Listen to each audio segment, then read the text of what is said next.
I didn't spoil anything for you there. You know how Christmas happens. You did spoil it. You told the entire story. You know how Santa happens. What kind of happy, sappy Christmas story is that?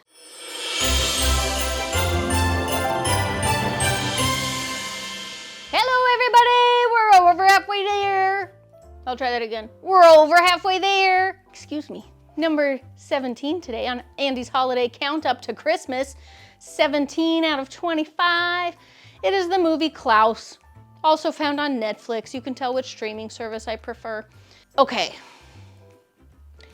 If you like animated movies, I'm not talking to you, Lynn, because you, for whatever reason, don't like animated movies, and this one couldn't even turn you. But for a normal person whose heart is not a lump of coal, this movie is so touching. So it's animated, and the characters are very like Tim Burton-esque. Very round, stubby feet, very tall, skinny, angular chin, shoulders, big noses, little eyes, just very, it's got so much personality. It's very unique style. Jason Schwartzman plays, I think his name is Jesper. He is a postmaster's son and used to a cush life. You know, like all postmasters. They just make a bank load of money delivering that mail. And he's freaking spoiled as hell. His dad sends him to this town. I don't even know the name, but it's pretty remote. I get the feeling that it's like Antarctica, but it's on an island, very, very small. And he says, you have a year to set up a post, the postal service there. You got 6,000 letters you gotta get to, and then you can come home. And if you can't do it, then I'm cutting you off. No more money, no more room service, no more silk sheets, you're done. And so he's this whiny little baby, and he gets there and like, oh, everything sucks, and I'm never gonna do this, and my job sucks, and all the people there suck. There's two families that are feuding. They have no reason to send letters. They all live there, they all hate each other, everyone knows it, so why write a letter? He meets Klaus, who is an older, big, stocky character, kind of a beard. He's like your woodland Santa. He's in like a burlap robe. He's got a little fuzzy hat on.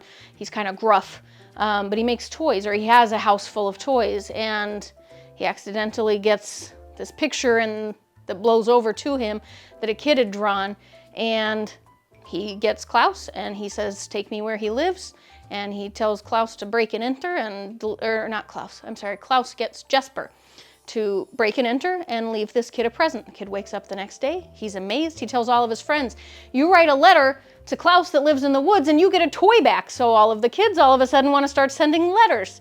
And yep, a penny each. You guys bring me a penny and I'll get your letter to, they don't call him Santa yet, but I'll get your letter to Klaus. It's just this story, kind of an origins of Santa. The bad, because it's Jesper that's sneaking in and dropping off the gifts. So for the kids that he knows are bullies, he leaves them coal instead.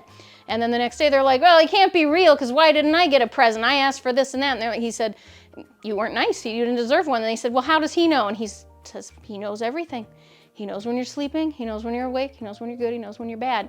And so it's like kind of this lore that comes from that. You be a good person and treat people with respect and good things come to you. So it's just kind of turning this town from this, or at least the kids in the town and some of the adults, from this like shell of like happy people, the empty lives and sad spirits and stuff, to like really touching, and they're taking care of each other, and they want to learn because they want to learn how to write so that they can send letters. And Klaus has all these toys, and you find out that he had a wife and she wanted kids. They made all these toys for their kids. They never had kids, and then she died, so he stopped making them and held on to them. Now he's giving them away. And then on Christmas Day the next year, they get everything together. They've been making toys, him and Jesper and this little girl that he fell in love with, Alpha. They're making toys, and then they're gonna deliver them, and then the townspeople try to spoil it. Spoiler alert, they don't. Every kid gets a toy, and everyone's so happy. And Klaus is happy because he's bringing joy. He says, oh, but the looks on their faces, and you're like, oh.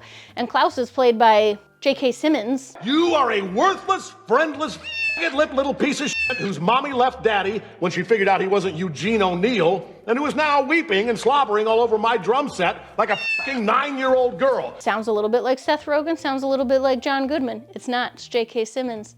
And It's just heartwarming. And then the dad comes and he says, you got 14,000 letters. Good job. I'll take you home. And Jesper's like, oh, I don't know if I should go or not though, because I love it here. And then the boat sails away and all the kids are like, oh, Jesper left us. But no, there's Jesper sitting on the dock. He stayed, guys. He stayed. And the town is just full of love and joy and it's just so happy. You guys should watch it. I didn't spoil anything for you there. You know how Christmas happens. Santa comes into the house and gives you gifts if you're a good person. So, still watch it. It's amazing. The voice work is great. The animation is beautiful. And the message is just one that everyone can relate to. It's so sweet, so simple, and just so heartwarming, guys. Number 17 on Netflix, Klaus, Andy's Holiday Count-Up to Christmas. Almost there. Stay tuned for number 18. You did spoil it. You told the entire story. You know how Santa happens. Well, no, but like, he stays on the dock at the end? So should we rewind it and I should say, does he stay on the dock, kids, or does he abandon you? I don't know. Everyone knows he doesn't abandon you. What kind of happy, sappy Christmas story is that? Jesper doesn't learn his lesson and he leaves and he's like, see you suckers! Destroy each other, I don't care. Let Woodland Santa die alone in the woods? Oh, he does though.